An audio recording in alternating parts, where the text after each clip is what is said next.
बिस्मिल्लाहिर्रहमानिर्रहीम। अस्सलामुअलैकुम। Speak out channel देखने वालों को खुश आमदीद कहते हैं। दोस्तों, उल्लू भी अल्लाह की बेशुमार मखलूक में से एक है जो अपनी वज़ाकता, अपनी सजधज, अपनी द्योमालाई मजहबी अहमियत के साथ साथ अपनी नहूसत के लिए बहुत ही मशहूर है। साइंसदानों का कहना है कि दीगर परिंदों के बरक्स उल्लू अपने परों के फड़फड़ाने की आवाज दबाने की सलाहियत रखते हैं। उल्लू को मनहूस क्यों समझा जाता है?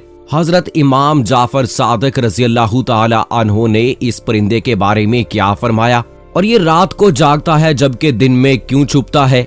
इसके अलावा और भी बहुत सारी अहम मालूमात आज की वीडियो में आपको देंगे, सो वीडियो को आखिर तक जरूर देखिएगा। और अगर आपने अभी तक हमारे चैनल स्पीक आउट को सब्सक्राइब नहीं किया तो अभी सब्सक्राइब करें और साथ में बेल आइकॉन को जरूर प्रेस करें ताकि मुस्तकबिल में अपलोड होने वाली इस्लामी और मालूमाती वीडियोस का नोटिफिकेशन आपको बर वक्त मिलता रहे। दोस्तों, ये बात काबिल गौर है कि किसी को अकल का कमतर या बेवकूफ कहने के लिए उल्लू का नाम क्यों लिया जाता है। हालांकि इंसानी नफ्सियात में ये बात शामिल है कि बड़ी आंखों वाला और बड़े सर वाला इंसान ज़हीन समझा जाता है, लेकिन उल्लू की आंखें भी बड़ी होती हैं और सर भी बड़ा होता है। फिर भी बेवकूफ लोगों की मिसाल अक्सर उल्लू से ही दी जाती है।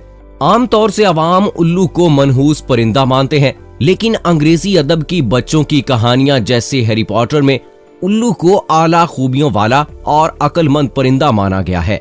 हिंदू मजहब में उल्लू को लक्ष्मी देवी की सवारी माना जाता है और कहा जाता है कि वो उसी पर बैठकर अपने भक्तों के यहाँ जाती है। दुनिया में कुल 205 किस्म के उल्लू पाए जाते हैं, लेकिन इनकी पूरी कौम को दो खास कबीलों में ही बांटा गया है। उनमें से पहली किस्म है बारान उल्लू। इसका साइंसी नाम स्ट्रिगीफॉर्म्स है। ये औसत जिसामत का और हल्के सरमई रंग का परिंदा होता है। जिस्म का ऊपरी हिस्सा लाली लिए हुए और पंखों पर सफेद रंग के होते हैं। इसके परों और सर पर भूरे रंग के धब्बे होते हैं। चेहरे की बुनावट गुलाई लिए हुए दिल की शक्ल की होती है जो भूरे रंग के बॉर्डर से घिरी होती है। बॉर्डर से घिरा हुआ हिस्सा सफेद होता है। इसके पैरों की रंगत पीलापन लिए हुए या भूरे रंग के होते हैं। मादा के जिस्म पर धब्बे कुछ ज्यादा होते हैं। पैर कदरे बड़े और परों से ढके होते हैं। शिकारी परिंदा होने की वजह से उल्लू के पंजे और नाखून बड़े मजबूत होते हैं। परों का फैलाव 3.5 फीट तक हुआ करता है। इनका वजन 250 ग्राम से लेकर 480 ग्राम तक होता है। मादा नर की निस्बत कुछ ज्यादा भारी होती है। इस तरह के उल्लू 16 किस्म के होते हैं। इस कबील के उल्लुओं के नाम कुछ इस तरह से हैं: death oval, church oval, ghost oval और फेस्ड ओवल वगैरह। इनकी दूसरी किस्म है ट्रू ओवल्स। बारान उल्लुओं से ये काफी मुख्तलिफ होते हैं। इसका साइंसी नाम स्ट्रिगिनाई होता है। वैसे तो ये 190 खानदानों में बटे होते हैं, लेकिन 23 खानदान नुमाया होते हैं, जिनमें से ज्यादा मशहूर स्क्रैच उल्लू, हॉर्न्ड उल्लू और सावीट ये मुख्तलिफ जिसामत वाले होते हैं।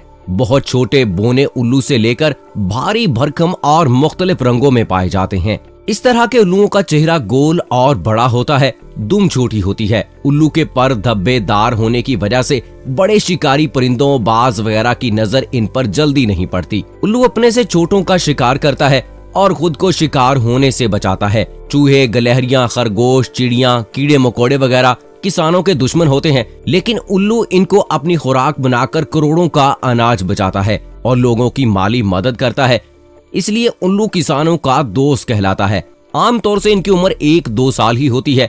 उल्लू छोटे शिकार को पूरा निगल जाता है और बड़े शिकार को टुकड़े करके निगलता है। ना हजम होने वाली इशिया जैसे हड्डियां, बाल और पर वगैरह पूरे का पूरा मलगुआ बैलन नुमा ठोस की शक्ल में उगल देता है। आमतौर से उल्लू अपना घोंसला पेड़ों की खोह में बनाते हैं जो जमीन से तकरीबन 20 मीटर की ऊंचाई पर होता है। इसके अलावा खंडर या वीरान इमारतों, कुओं में भी घोंसला बना लेते हैं। उल्लू से मुताल्लिक दीगर बातों के अलावा इंसान को मुखातिब करते हुए एक गलत बात ये भी बोली जाती है: उल्लुओं की तरह दीदे नचा रहे हो, जबकि उल्लू बेचारा अपनी आंखों को घुमाने में माजूर होता है। वो सिर्फ सामने देख सकता है, लेकिन 270 डिग्री तक अपनी गर्दन घुमाकर एक ही जगह पर बैठकर चारों तरफ देख सकता है। इसके जिस्म के पर दीगर परिंदों की बनिस्बत बहुत हल्के और मुलायम होते हैं और इसीलिए जब ये उड़ता है तो इसके उड़ने की आवाज बिल्कुल नहीं होती और ये आसानी से अपने शिकार पर झपट सकता है। दोस्तों, इस परिंदे को हम मनहूस समझते हैं, लेकिन इसके बारे में हजरत इमाम जाफर सादिक रज़ियल्लाहु ताला अन्हो ने क्या फरमाया वो भी आपको बताते हैं। हजरत इमाम जाफर सादिक रज़ियल्लाहु ताला अन्हो की खिदमत में एक शख्स आया और सवाल किया, ऐ नवासे रसूल, ये उल्लू हमेशा वीरानों में क्यों रहता है? तो नवासे रसूल सल्लल्लाहु अलैहि वसल्लम इमाम जाफर सादिक रज़ियल्लाहु ताला अन्हो ने फरमाया कि ये परिंदा मोहम्मद और आले मोहम्मद से मोहब्बत करने वाला है और ये हमेशा वीरान जगहों पर नहीं रहता था।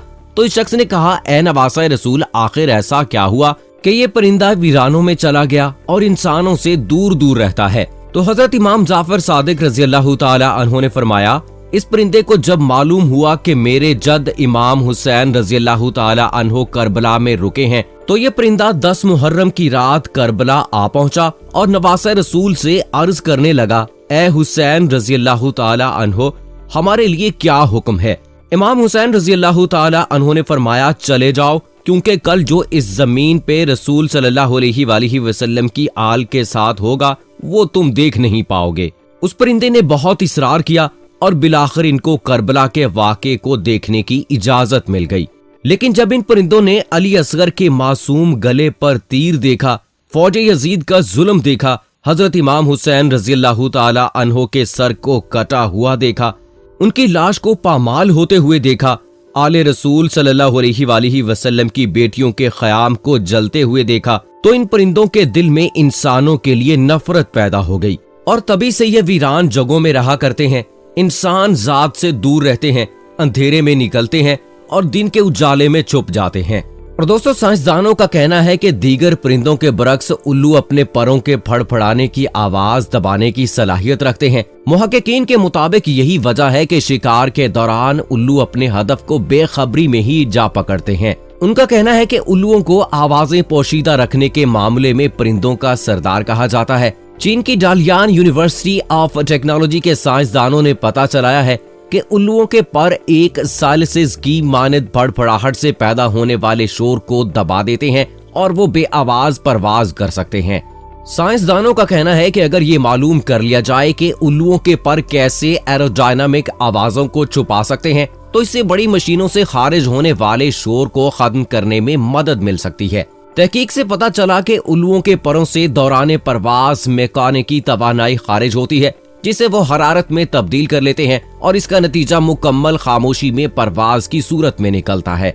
साइंसदानों ने इस तहकीक के दौरान लेजर और हाई स्पीड कैमरों की मदद से उल्लुओं, उकाबों और कबूतरों की परवाज का तज्जिया किया, क्योंकि हुजम में मुख्तलिफ होने के बावजूद इन तीनों परिंदों के पर फड़फड़ाने का अंदाज एक ही है।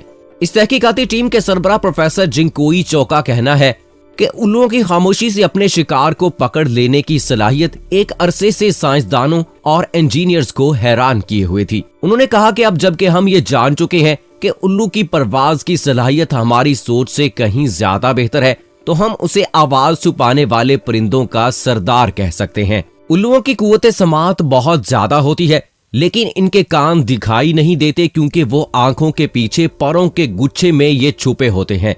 रात के अंधेरे में अपने शिकार की हल्की सी आवाज से सिमत का अंदाजा लगाकर इस पर हमलावर हो जाते हैं।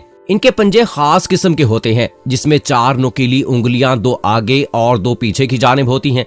जरूरत पड़ने पर पीछे वाली उंगलियों में से एक को घुमाकर आगे की जानिब किया जा सकता है।